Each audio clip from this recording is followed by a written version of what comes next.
Pencemaran laut dan sungai gara-gara sampah plastik. Pencemaran udara gara-gara kendaraan bermotor. Waduh. Gaya hidup ramah lingkungan wajib banget kita terapkan nih. Mulai dari yang gampang-gampang aja. Seperti mengurangi penggunaan sedotan plastik. Atau menggantikan barang yang kita gunakan sehari-hari dengan barang hemat energi. Selengkapnya di laptop si Unyil.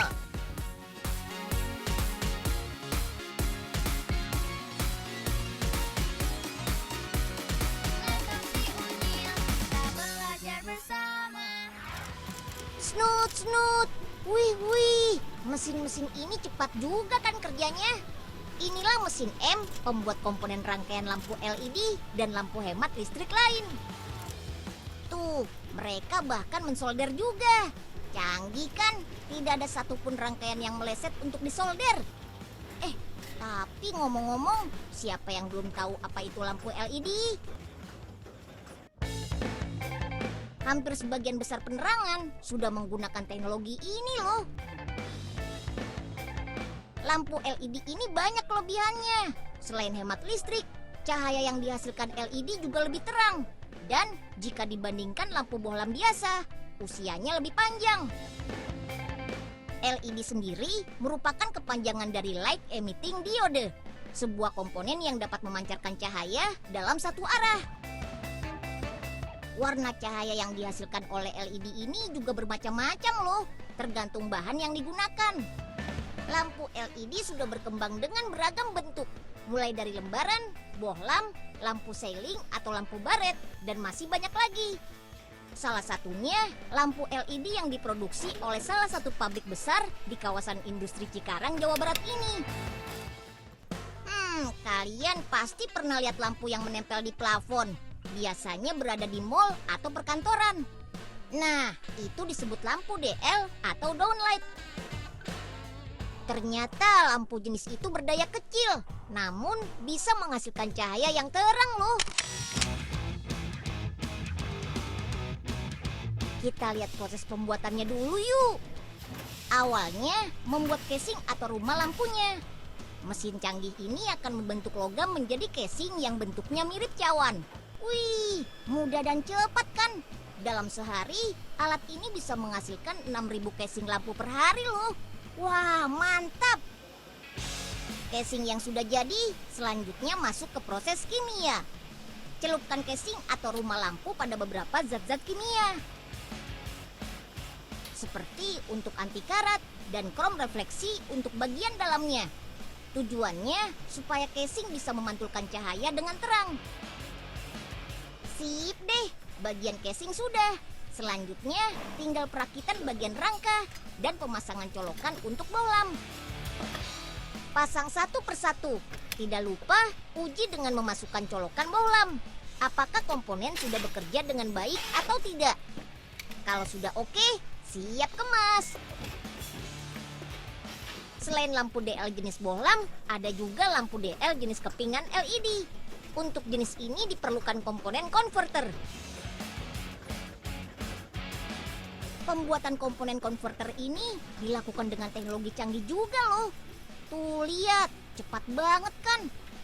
Mesin canggih ini tidak hanya merangkai komponennya saja, tapi juga menyoldernya. Hanya bagian-bagian kecil saja yang proses penyolderannya masih manual. Oke, komponen sudah siap. Selanjutnya, pemasangan lampu LED-nya nih. Kepingan LED yang berwarna kuning ini yang nantinya akan menghasilkan cahaya. Setelah perangkaian lampu LED, selanjutnya memasang konverter dengan lampu. Untuk proses ini dilakukan secara manual karena butuh ketelitian tingkat tinggi loh. Tidak lupa, cek kualitasnya dulu. Lampu akan diberi tegangan tinggi untuk memastikan tidak terjadi kebocoran tegangan pada lampu. Selain itu, lakukan juga pengecekan nyala lampu apakah sudah sesuai standar atau belum. Nah, jadinya akan seperti ini teman-teman. Wah, sudah kebayangkan bentuk lampunya? Kesadaran untuk menggantikan barang plastik sekali pakai belakangan ini mulai digalakkan. Salah satunya mengganti sedotan plastik sekali pakai dengan sedotan yang bisa digunakan berulang kali. Membawa sedotan sendiri menjadi gaya hidup milenial untuk menjaga lingkungan dari sampah plastik yang sulit terurai. Seperti penggunaan sedotan bambu ini nih, praktis untuk dibawa kemana-mana, sekaligus memberi kesan tradisional. Dari segi harga sih, sedotan bambu memang lebih mahal daripada sedotan plastik. Tapi karena bisa digunakan berulang kali, sedotan bambu terhitung lebih murah kok.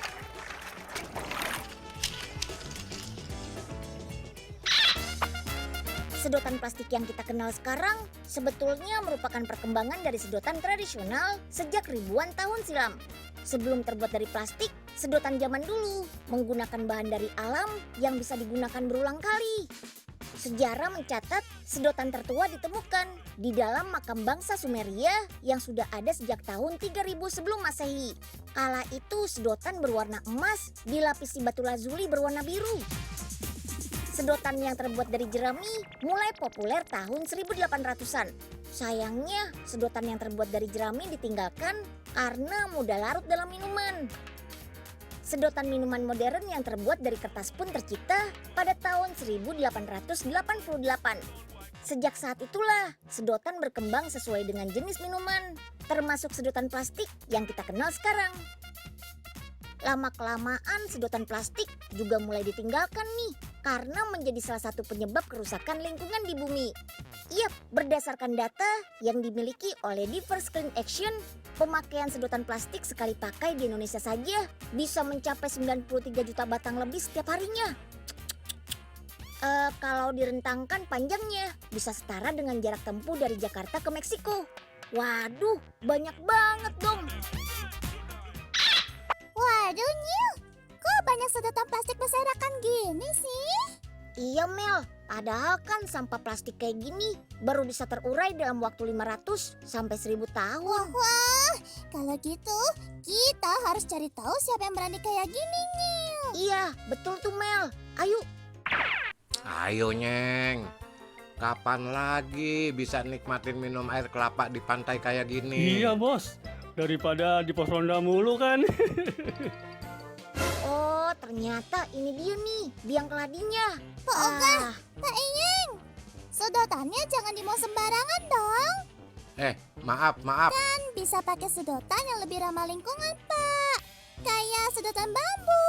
Hah? Bambu? Iya, bener Pak. Biar nggak buang-buang sedotan plastik lagi. Ayo Nyeng, cepetan cari sedotan bambunya. Bambu yang dipakai untuk membuat sedotan adalah jenis bambu bulu yang banyak tumbuh di Pulau Jawa. Batang bambu ini punya lingkar batang yang kecil, jadi pas deh untuk dijadikan sedotan. Batang bambu ini sebelumnya sudah dijemur terlebih dahulu, sehingga berwarna kecoklatan karena kadar airnya telah berkurang. Tujuannya, batang bambu jadi lebih kaku dan kuat. Batang bambu yang sudah dipilih kemudian dipotong sesuai ukuran panjang sedotan, yaitu 20 cm. Proses memotong bambu harus hati-hati ya, jangan sampai batang bambu pecah. Dalam sehari pengrajin di sini bisa menghasilkan 500 sedotan bambu loh. Tuh lihat, sudah langsung kelihatan kan bentuk sedotan bambunya. Tapi belum bisa langsung dipakai nih, soalnya batang bambu masih perlu diamplas bagian luarnya. Proses pengamplasan ini bakal menghilangkan ruas-ruas dan kotoran yang melekat pada kulit luar batang bambu. Batang bambu jadi bersih dan halus deh. Ujung sedotan bambu juga perlu dihaluskan dengan alat bor, biar mulut kita nggak luka saat menggunakan sedotan bambu. Kan bahaya tuh kalau sampai ada sisa bagian yang tajam dari batang bambunya. Lanjut, sedotan bambu kita cuci dulu nih,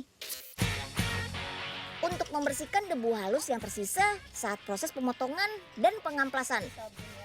Lalu keringkan dengan dijemur langsung di bawah terik matahari. Kalau cuacanya panas seperti ini, penjemuran cuma memerlukan waktu sehari saja kok. Sedotan bambu sudah siap untuk dikemas deh. Harga sedotan bambu ini sangat terjangkau kok, Rp20.000 saja untuk 12 sedotan. Gak lupa juga, disediakan juga alat pembersihnya. Praktis dan gampang kan buat dibawa kemana saja. Sedotan bambu yang dibuat di sini juga sudah dipasarkan sampai ke luar negeri loh. Seperti Australia dan Belanda. Keren kan?